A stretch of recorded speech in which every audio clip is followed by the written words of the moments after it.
할렐루야. 한 사람이 온전히 되기까지, 한 가정이 온전히 서기까지, 한 교회가 건강하게 성장하고 부흥하기까지 그 과정 속에 많은 고난이 있고 희생이 있고 눈물이 있었음을 우리는 꼭 기억해야 됩니다. 오늘 설교 제목은요, 결코 헛되지 않은 고난. 따라하겠습니다. 결코 헛되지 않은 고난. 아멘입니까? 고난은 좋아하는 사람 없어요. 그러나 고난을 믿음으로 이겨내면 반드시 열매가 맺어질 줄로 믿습니다. 우리 한국에 어느 명문대학교 공대를 졸업하고 미국에 유학을 갔던 사람이 있었습니다. 미국에서도 최고의 그 분야의 대학에서 박사학위 공부를 하게 됐고 이제 곧 박사학위를 받기 직전이 됐는데 이 사람이 공부하는 것을 중단하고 신학교를 가게 됩니다. 미국에서요. 이 소식을 전해들은 부모가 난리가 났어요.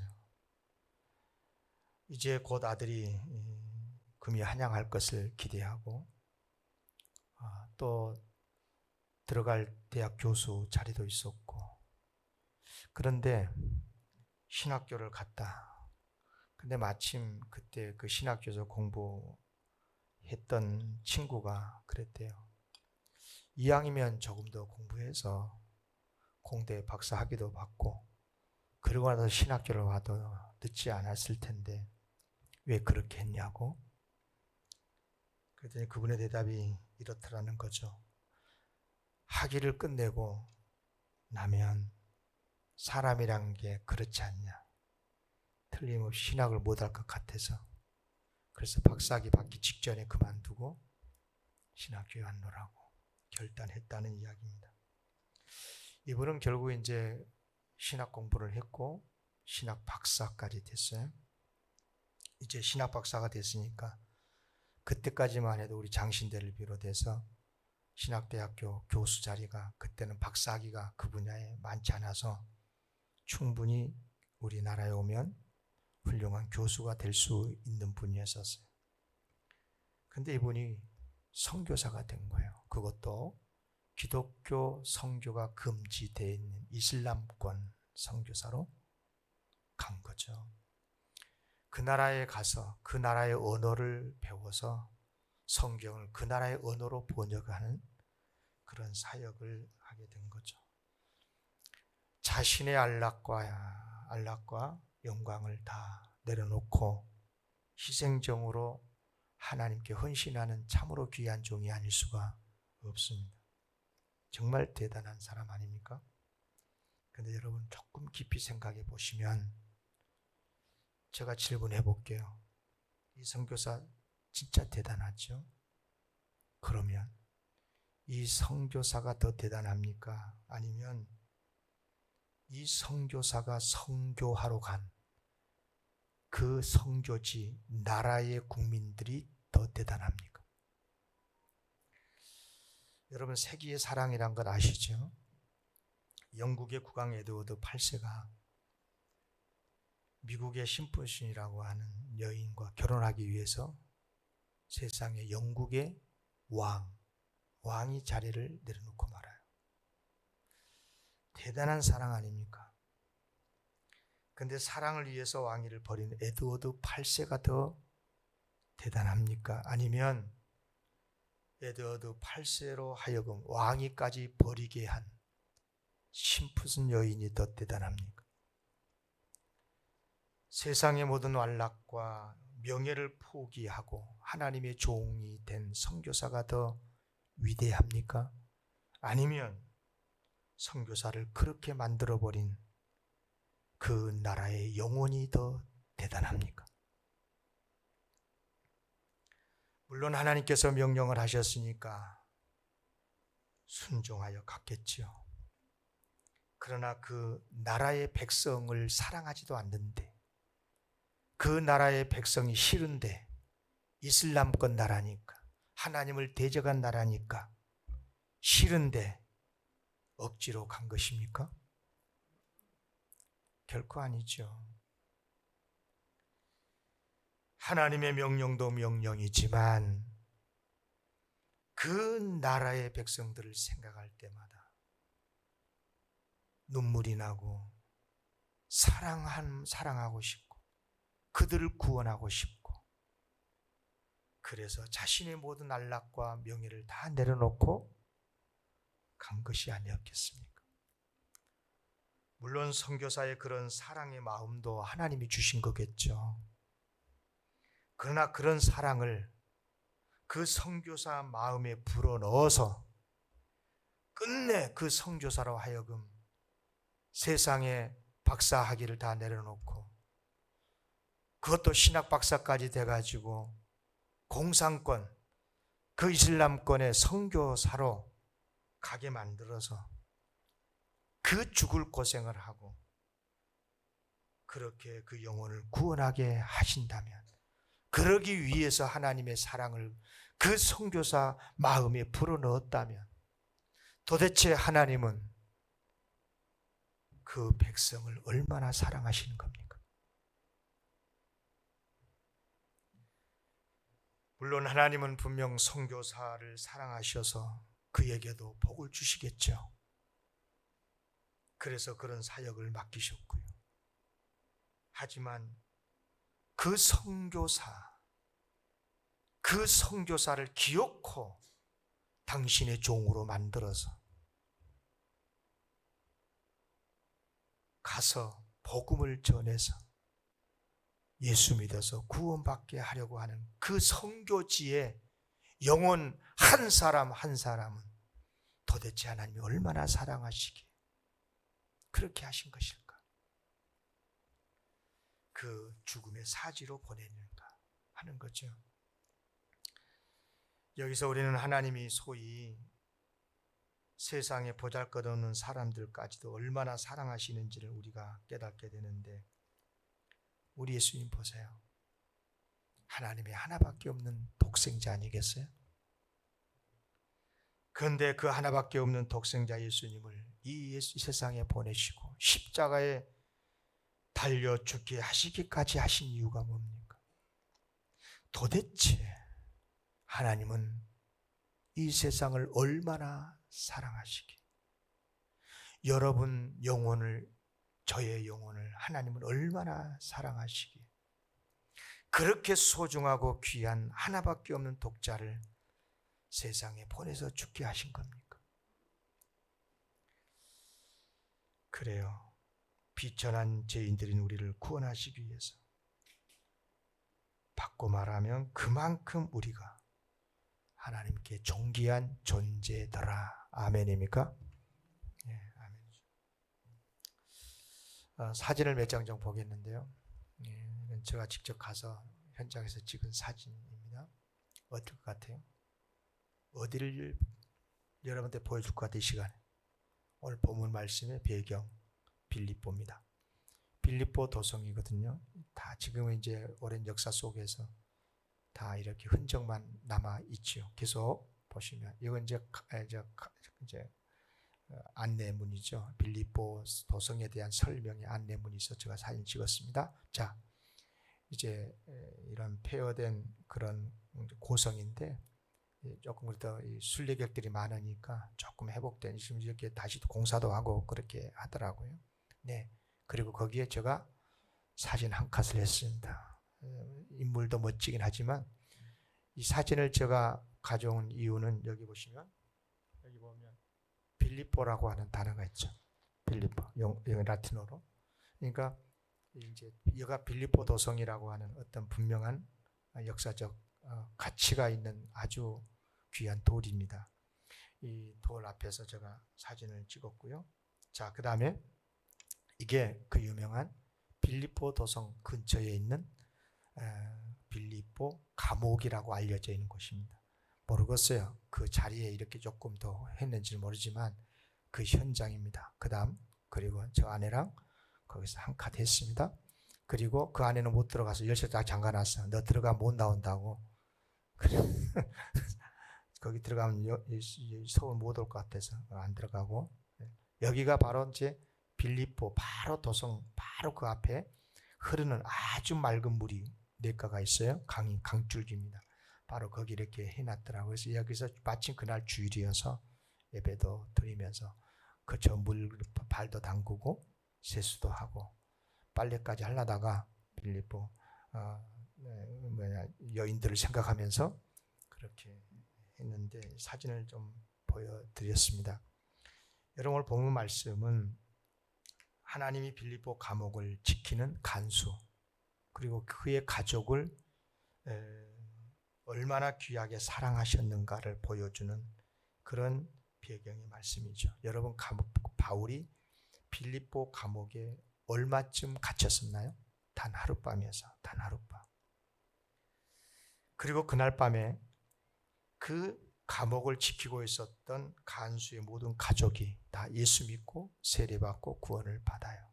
그렇다면 그날 감옥에 하룻밤에 바울이 갇혔던 이유는 뭐였을까요? 단 한 가지죠. 간수 가족 구원하시기 위해서. 믿습니까? 이런 확신이 있어야 돼요. 이런 확신이. 그래요. 간수와 그의 가족을 구원하시기 위해서 바울을 하나님이 감옥에 집어넣으신 거예요. 그런데 바울이 감옥에 갇히기 위해서는 무슨 일이 먼저 있어야 됩니까? 사도 바울이 귀신 들린 사람을 고치는, 여종을 고치는 사건이 있어야 되죠. 귀신을 쫓아내는 건 아무나 한 게 아니잖아요. 하나님의 능력으로만 쫓아낼 수 있잖아요. 그래서 하나님이 바울에게 능력 주셔서 귀신을 제어했고, 그런데 이 일로 인해서 바울이 감옥에 들어가게 된 것입니다. 그리고 간수와 그의 가족이 구원을 받았고요. 그뿐이 아니죠. 바울이 빌립보 감옥에 들어가려면 어떻게 해야 됩니까? 바울이 빌립보에 가야 됩니다. 맞죠? 가야 됩니다. 그런데 하나님이요, 바울로 하여금 빌립보를 가게 하시려고 얼마나 강제적으로 바울의 길을 막으신 줄 아십니까? 다른 곳에 가려는 것을 다 막아버렸어요. 사도행전 16장 6, 7절에 보면 성령이, 바울이 그 환상을 보았을 때 우리가 곧 마게도냐로 성령이 아시아에서 말씀을 전하지 못하게 하시거늘 그들이 부르기아와 갈라디아 땅으로 다녀가 무시아 앞에 이르러 비두니아로 가고자 했으되 예수의 영이 허락하지 아니하신지라. 이리 갈라 해도 막고 저리 갈라 해도 막고 막으셨다는 거예요. 삼일째 하나님께서. 한 번은 예수님이 막고, 한 번은 예수의 영이 막고, 한 번은 하나님이 막고, 삼일째 하나님이 막더라 그 말이에요. 그래요. 그래서 바울이 마게도냐로 갈 수밖에 없었고, 마게도냐의 첫성 빌립보에 가게 된 거지요. 지금의 마게도냐는 그리스 아닙니까? 그리스의 첫 도성 빌립보. 바로 지금 거기에 유럽 아닙니까? 유럽. 그러니까 하나님께서 소아시아의 선교를 막고 마게도냐 유럽으로 가게 하시는 것은 넓게는 유럽 선교, 그래서 세계 속의 유럽이 최고의 선진 국가가 되고 기독교 국가가 됐죠. 바울이 마게도냐를 갔기 때문에. 그런데 넓게는 그렇게 엄청난 큰 사건이지만 좁게 보면 빌립보 도성의 사람들을 구원하시려고 더 좁게는 빌립보 감옥을 지키고 있는 그 간수와 그 가족을 구원하시기 위해서 하나님께서 이렇게 치밀하게 오래전부터 계획하시고 당신의 그 사랑하는 종을 고난 속으로 넣으시고, 이런 이야기는 성경에 참 많이 나옵니다. 제가 두 가지만 대표적으로 말씀을 드릴게요. 사도행전 10장에 보면 당시 사도 바울은 그야말로 초대교회 대사도였어요. 많은 성도들의 존중과 존경과 사랑을 받은 귀한 사도로서 바쁜 사역을 하고 있었어요. 얼마 전만 해도 욥바에서 다비다라고 하는 죽은 여제자를 살리는 일도 있었고요. 그런데 어느 날 갑자기 하나님이 베드로더러 가이사라에 있는 이방인 고넬료의 집에 가래요. 사실 이것은 베드로에게는 엄청난 부담되는 명령이에요. 아무리 자기가 사도이긴 하지만 이방인에게 가라고. 여러분, 베드로는요, 머리끝부터 발끝까지 유대적 사고를 가졌던 유대인입니다. 이방인이라 그러면 함께 밥도 안 먹고 그런 사람이다. 아무리 예수님의 제자고 사도라고 그러지만 이게 껄끄러운 거예요, 가는 게. 아니나 다를까 나중에 이 일 때문에 베드로는 이방인의 집에 가가지고 같이 식사하고 그 사람들에게 복음을 전해서 같이 예배드리고 했다 해가지고 얼마나 곤욕을 치렀는지 몰라요. 예루살렘 교회가요, 베드로 사도를 얼마나 지적이는지 몰라요. 정말 힘들었던 거거든요. 그러면 왜 하나님은 베드로를 그리로 보냈을까요? 바로 고넬료와 그 친지들을 구원하기 위해서, 이방인의 선교의 출발을 하시기 위해서 고넬료 가정에 보내신 거예요, 베드로들. 누가복음 8장에 보면 예수님이 제자들과 함께 갈릴리 호수를 건너서 가는데 가는 중에 엄청난 풍랑을 만나잖아요.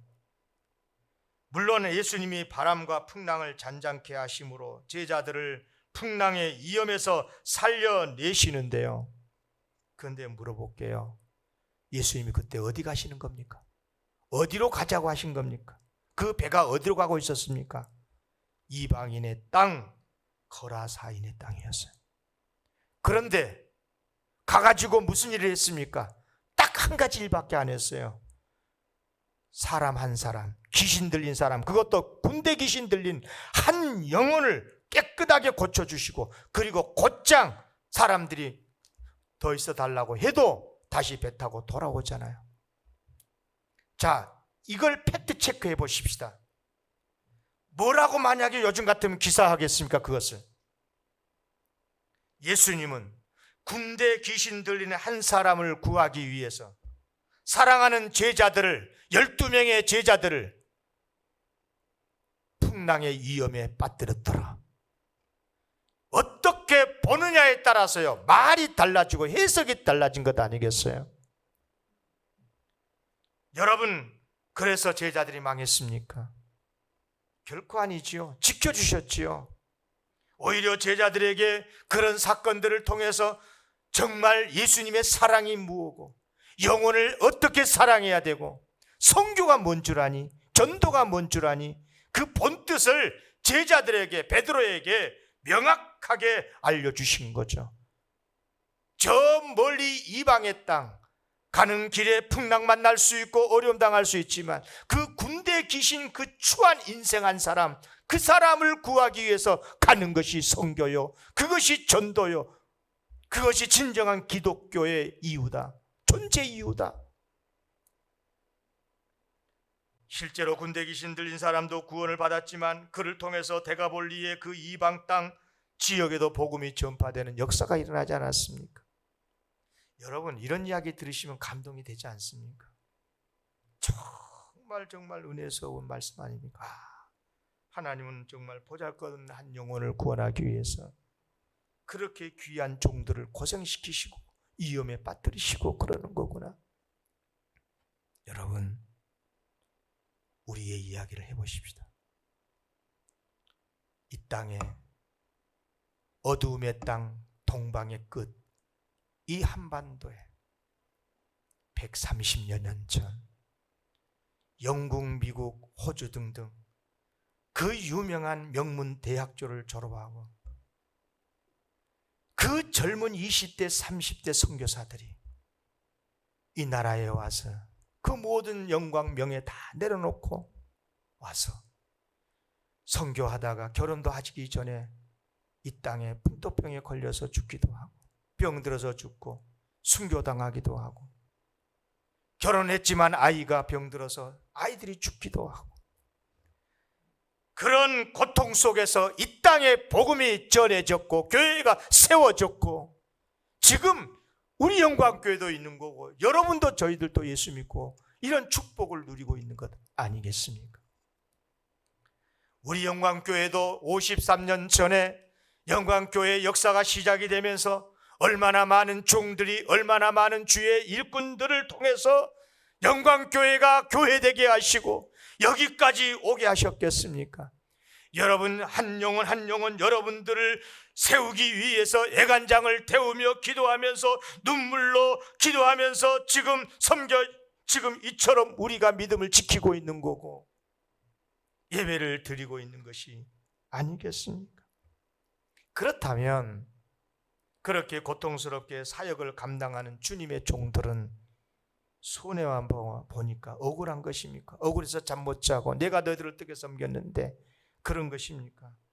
아니지요. 사실 알고 보면요, 그렇게 존귀하게 쓰임받은 귀한 종들을 위해서도요, 하나님은 또 다른 사람들을 고생시키셨고요, 또 다른 사람들을 희생시키셨고요, 섬기게 해 주셔서, 그래서 귀한 종들을 또 만들었고 그 종들의 또 희생과 사랑과 섬김을 통해서 또 다른 사람들을 세우시고요, 또 다른 사람들을 세우시고, 이것이 성교의 역사고 이것이 가정의 역사고 이것이 교회의 역사가 아니겠습니까? 믿습니까? 역사 그렇게 그냥 쉽게 진행된 게 아니에요. 한 사람이 온전한 사람이 되기까지, 한 가정이 건강한 가문으로 세워지기까지, 한 교회가 건강한 교회로 세워지고 한 국가가 건강한 민주주의 국가로 세워지기까지는 많은 희생과 섬김에 고통당한 사람들이 있었더라는 것을 여러분 잊지 마시기를 기원합니다. 내가 남을 위해서, 남을 구원하기 위해서, 남이 잘되게 하기 위해서 고난 당한다고 하여 억울하십니까? 왜 내가 고생해야 돼? 왜 내가 저 사람 때문에 고생해야 돼? 오히려 감사하고 기쁨으로 감당하시기를 기원합니다. 그러면 하나님께서는 내가 섬기는 그 영혼, 그 사람도 놀라운 복을 주시고 잘되게 하시겠지만 신실하게 사명을 감당하는 나에게도 하나님이 책임지시고 복 주실 줄로 믿습니다. 기억하십시오.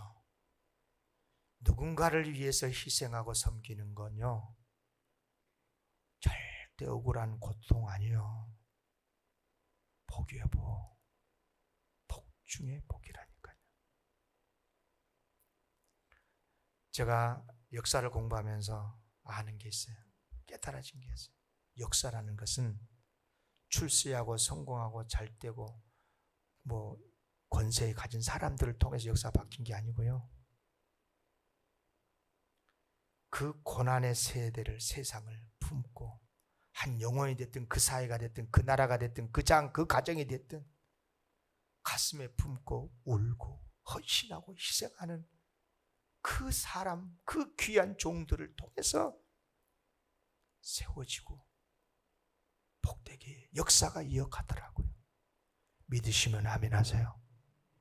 아멘이 안 돼. 그래도 고생은 하시지. 그래도 희생한 건 싫죠. 그래도 잘 들으셔야 돼요. 하나님의 역사는 그래서 그렇게 이어가는 거예요. 로마서 8장 28절 우리가 알거니와 하나님을 사랑하는 자 곧 그의 뜻대로 부르심을 입은 자들에게는 모든 것이 합력하여 선을 이루느니라. 사도 바울의 고백이잖아요. 이런 사도 바울이 이런 로마서에서 고백할 수 있었던 이유는 뭐냐? 오늘 본문 같은 역사를 경험했기 때문인 거예요. 바울이 빌립보 감옥에 갇혔을 때 무슨 생각을 했겠어요? 왜 내가 선한 일을 했는데, 귀신 들린 사람 고쳐줬더니 왜 내가 감옥이야? 하나님 이럴 수 있습니까? 원통하고 분하고 그래서 화가 나가지고 개성을 질렸습니까? 아니요.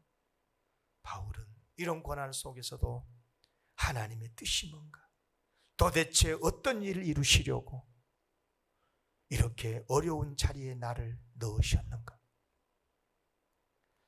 여러분, 그때 본문에 보니까 찬송하고 기도했다고 그랬는데 무슨 찬송 불렀을까? 무슨 기도를 했을 것 같습니까? 단식하면서 하나님 도와주세요 이럴 수 있습니까? 하면서 탄식의 기도를 드리고 도움을 구하는 기도를 드리고 찬송을 하고 그랬을까? 아마 그때 이 찬송 불렀을까? 험한 시험물 속에서 나를 건져주시고.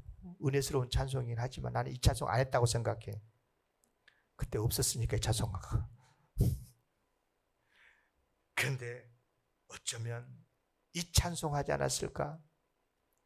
이 찬송가는 그때는 없었지만 시편에 있는 찬양이니까, 시편에 이미 있었으니까. 다 찬양하여라 전능왕 창조의 주님, 내 호나 주 찬양 평강과 구원의 주. 성도들아, 주 앞에 성도들아 주 앞에 이제 나와 내 즐겁게 찬양하여라. 즐겁게 찬양하여라. 순간 지진이 일어나고 옥문이 열리고 착고가 풀리고, 여러분요, 제수들이요 그걸 보고 깜짝 놀랐어요. 이야, 제수들 도망가. 그래서 자결하려고 했죠.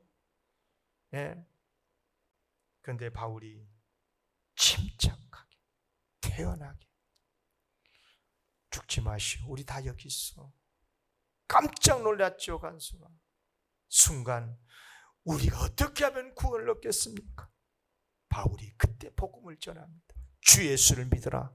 그리하면 너와 내 집이 구원을 얻으리라.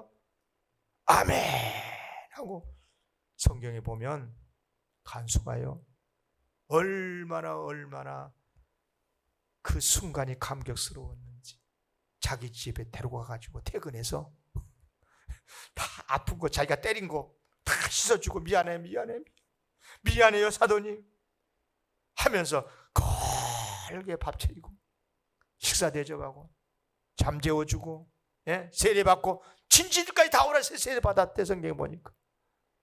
할렐루야. 그래요, 하나님께서 간수와 그의 가족을 구원하시기 위해서 바울을 하루 동안 감옥에 넣어두셨더라. 고난 속에 있습니까? 하나님의 뜻을 물어보십시오. 어떤 선한 역사를 이루시려고. 바울이요 그런 기도 드리지 않아도, 그런 찬양하지 않아도 하나님은 선을 이루셔요, 분명히요. 그러나 바울의 이런 모습을 볼 때에 바울은 이미 모든 것을 합력하여 선을 이루신 하나님의 섭리를 확실히 믿었기 때문에, 그런 믿음의 바울을 통해서 마게도냐의 선교 역사, 유럽 선교의 역사를 이루시기 위해서. 여러분, 이런 하나님의 섭리를 어떻게 표현하면 좋겠어요? 제가 설교 준비하다가 가만히 생각해 봤어요. 우리가 요즘 윈윈이라는 단어를 써요. 윈윈 알죠?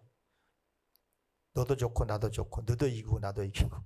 그게 가장 좋은 거 아니겠어요? 아, 그렇구나.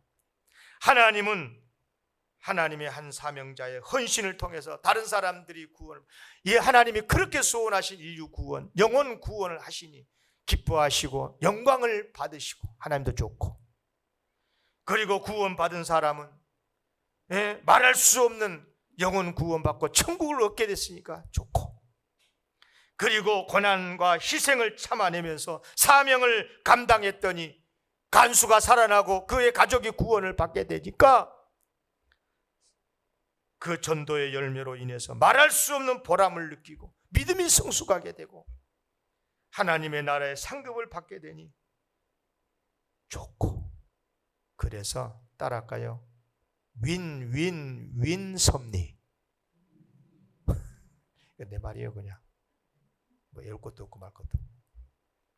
하나님도 좋고 전도자도 좋고 구원받은 사람도 좋고. 할렐루야. 그래요. 이것이 하나님의 섭리, 이것이 하나님이 원하시는 거다. 그러면 이런 하나님의 섭리를 믿는 성도들은 어떻게 살아가야 합니까? 두 가지만 말씀을 드립니다. 첫째, 내게 어떤 어려움이 왔어도 낙심하지 말자. 원망하지 말자. 내게 닥친 고난 나를 해치는 것이 아니다. 나와 이웃을 복되게 하기 위해서, 유익을 끼치기 위해서 하나님의 선을 이루시기 위한 하나님의 작업이다. 아멘입니까? 오히려 그래서 고난 속에서도 하나님을 찬양하고 하나님의 선을 위해서 기도해야 될 줄로 믿습니다. 다니엘이 그랬잖아요. 예? 하나님 앞에 기도하면 사자굴에 던져질 줄 알면서도 또 기도할 뿐만 아니라 감사했다고 그러잖아요. 감사는 최고의 찬양이잖아요. 그런데 어려움 속에서도 감사하고 찬양했다는 것은 그만큼 하나님을 철저히 믿고 의지했다는 것인데, 여러분, 이런 사람은요, 내 뜻, 내 소원 그것 안달하지 않아요. 내 소원을 이루어진 것보다도 하나님의 소원이 이루어지는 것이 오히려 나에게 좋으니까. 여러분요, 대단히 죄송하지만 자기 소원대로 돼가지고 망한 사람 많습니다. 세상에. 자기는 그것이 최고인 줄 알고 그 소원 이루기 위해서 돈 투자하고 모든 걸 다 바쳐서 희생했지만 막상 그것이 이루어지고 나서 그 인생 망쳐버린 사람들이 얼마나 많은지 몰라. 그러나 여러분, 우리를 향하여 하나님의 선하신 뜻, 그것을 구하고 그것을 원하면 그 뜻은, 그 열매는 반드시 나에게 복인 줄로 믿습니다. 꼭 기억하셔야 되는 거예요. 그래요. 그래서 다니엘은, 다니엘서 6장 26절에 보니까 나중에 다리오 왕이 이런 조서를 내리잖아요. 내가 이제 조서를 내리노라. 내 나라 관할 아래에 있는 사람들은 다 다니엘의 하나님 앞에서 떨며 두려워할지니라. 두 번째로요, 하나님이 나를 돕기 위해서 어떤 종을 보내시면 나는 그의 도움을 받아, 그의 섬김을 받아야 된다. 사실 굉장히 중요한 메시지입니다, 이것이요. 처음에는요, 그가 나를 위한 사람인지 나에게 해가 되는 사람인지 잘 구분이 안 될 때가 많아요. 그렇죠? 간수도 처음에는요, 바울이 하나님이 보내신 자기를 위한 종이란 건 생각 못 했을 거예요. 그렇죠? 그렇지 않았겠어요? 어쩌다가 제수가 돼갖고 들어왔구나, 그렇게 생각했겠지. 그런데 하나님의 기적과 바울의 일련의 이런 행동을 보고서, 이야, 바울이 알고 봤더니 하나님이 나를 구원해 주시려고 바울을 이 감옥에, 내가 있는 곳에 보냈네? 알게 되고 나중에 간증을 하지 않았겠습니까? 그래서 바울에게 도움 요청했고 결국 구원받고 하나님 선하신 뜻을 이루게 된 거예요.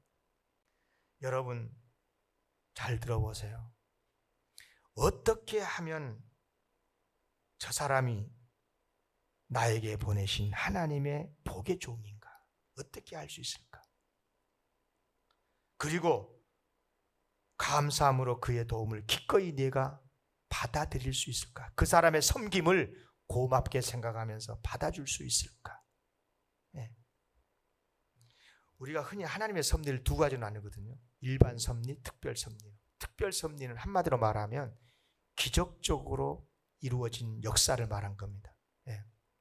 그건 설명할 필요 없고, 그러면 기적이 아닌 소위 일반 우리의 일상의 삶에서의 하나님의 섭리는 어떻게 알 수 있을까? 굉장히 어렵습니다, 이게요. 그런데 지금 수천 년 역사 속에서 하나님의 가장 보편적 일반 섭리의 원칙이 한 가지 있습니다. 그게 뭐냐면, 하나님이 주신 이 기록된 말씀은 당연한 거고, 이 말씀을 기초로 해서 세우신 당시 교회의 법도, 그 법도에 따라서 하나님의 섭리를 인정하면 돼요. 무슨 말이냐면, 교회 법에 따라서 정당하게 직분을 가진 사람이 하나님이 나에게 보내신 종이라고 믿으면 된다, 그 말이에요. 교회 법에 따라서 세운 장로가 우리 교회의 리더라고 생각하면 돼요. 지금 우리 집에 계신 우리 아버지, 어머니가 나를 위해서 하나님이 먼저 보내주신 부모님이라고 믿으면 된다, 그 말이에요. 이게 일반 섭리의 기준이에요, 기준. 이것을 인정하지 않으면 굉장히 인생이 어려워집니다. 이걸 인정해야 그 종의, 그 분의 섬김을 받을 수 있고 사랑을 기꺼이 의심하지 않고 받을 수 있고 도움도 받을 수 있는 거예요. 아니 내가 왜 저 사람한테 도움을 받아야 돼? 에? 저분이 뭔데? 내가 이 교회 떠나면 저 목사하고 난 상관이 없는데, 저 장로하고 나하고 상관이 없는데, 저 사람하고 나하고 남남인데 왜 내가 저 사람, 내가 뭐가 아쉬워서 저 사람의 도움을 받아야 돼? 여러분, 이런 식의 사고를 가지고 세상을 살면요, 인간은 사회적 존재이기 때문에 여기서 헤어지면요, 하나님을 믿는 한 어느 교회도 다녀야 될 거고, 거기는 다른 분 없어요? 목사 없어요? 거기에는 장로들 없어요? 이 사람하고 헤어지면 저쪽에서는 다른 사람 안 만납니까? 이 회사 떠나면 다른 회사 안 갑니까? 여러분, 기본적으로 우리가 하나님의 섭리를 믿을 때 지금 내 삶의 자리에서 만나는 그 사람은 하나님이 나와 함께 살라고, 나와 함께 어울려서 살라고 보내준 이웃이고 복이라고 믿으시기를 바랍니다. 이게 가장 기본적인 일반 섭리, 하나님의 섭리의 기준인 거예요. 그렇다면 어떻게 해야 됩니까? 그 사람을 배려해야 돼요. 그 사람을 품어야 돼요. 힘들더라도 그 사람을 위해서 때때로 희생도 해야 되는 거예요. 그것이 나에게 하나님이 주시는 복의 통로라고 믿고. 근데 요즘은 그러지 않은 것 같아요. 하나님의 섭리, 이런 섭리를 오히려 이상하게 생각하고, 제가 요즘 그런 생각 좀 많이 하면서 회개를 하고 있어요. 저 이야기예요. 지금 이게 뭐냐면, 오경남 목사를 이곳에 보내신 것은 교인 성도들 한 영혼 영혼 잘 섬기라고 보냈잖아요. 그런데 제가 이제 조금 일이 많아지다 보니까 나의 어떠한 목회 훈련에 의해서 교회가 운영되고 이렇게 진행되고 있다는 걸 제가 많이 느껴요.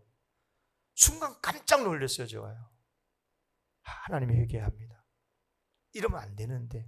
그래서 일을 줄이려고 하고, 어떻든 우리 사랑하는 성도들 중심으로 우리 영광교회를 세우는 일에 신실하게 충성하고, 그것이 고통이고 그것이 아픔이고 그것이 손해인 것 같지만 그것이 하나님께서 나를 여기에 세우신 목적이다. 그래서 끊임없이 그것을 생각하고 돌이키려고 노력하고 있습니다. 사도 바울의 고백이지요. 골로새 1장 24절, 나는 이제 너희를 위하여 받는 괴로움을 기뻐하고 그리스도의 남은 고난을 그의 몸된 교회를 위하여 내 육체에 채우노라. 여러분 꼭 기억하십시오. 한 분의 귀한 선교사든 목사든 장로든요, 정말 신실한 한 분의 주의 종이 만들어지기까지는요, 많은 사람들이 희생이 있었어요. 한 분의 훌륭한 목사가 되기까지는 그 목사의 아내가 희생을 했고, 가족이 희생을 하고, 그 많은 주변의 사람들이 물질적 뿐만 아니라 많은 부분에서 희생을 한 거거든요. 여러분, 모든 일이 다 그렇습니다. 그런데 놀랍게도 그렇게 만든 그 귀한 종을 통해서 일을 하시는데요, 어떻게 일하시느냐? 그 종의 희생과 그 종의 눈물과 그 종의 섬김을 통해서 보잘것없는 사람들을 구원하시더라, 그 말이에요. 왜 그럴까 생각해 보니까요, 놀랍게도 그 보잘것없는 그 사람들이 진짜 하나님에게는 가장 값진 아들이고 딸이더라, 그 말이에요. 아멘. 알고 봤더니 그 세상적으로 보면 보잘것없는 귀신 들린 사람이고 가난한 사람들이고 그런 사람들일지라도 하나님 편에서는 가장 귀하기 때문에 그 사람 섬기라고, 그 사람 바르게 섬기라고 그렇게 많은 희생을 하면서 그 귀한 종을 만들어내더라고 말이에요. 사랑하는 성도 여러분, 기억하십시오. 나를 위해서 희생하신, 십자가에 죽으신 예수님을 잊지 마시기를 바랍니다. 특히 주님의 종들의 희생을 잊지 마세요. 그리고 그분들을 통해서 나 같은 죄인을 구원하시고 붙들어주신 그 섬김을 가볍게 여기지 말고 감사히 여기시기를 기원합니다. 그리고 이제 그렇게 해서 훈련되어진 내가 또 다른 영혼을 살리고 앞으로의 우리 영광교회 미래 세대를 건강하게 부흥시키고 세우기 위해서 나를 세우시고 나의 희생을 원하시는구나 라고 믿고 여러분 신실하게 마음 다짐하시기를 기원합니다. 역사는 그렇게 흘러가는 것입니다. 그렇게 해서 가문이 세워지고 그렇게 해서 교회가 세워지고 영광교회가 50년, 60년, 100년 이런 구원의 역사가 계속 흘러갈 수 있도록 여러분들이 앞으로 미래의 귀한 일꾼들 되시기를 기원합니다. 기도하겠습니다.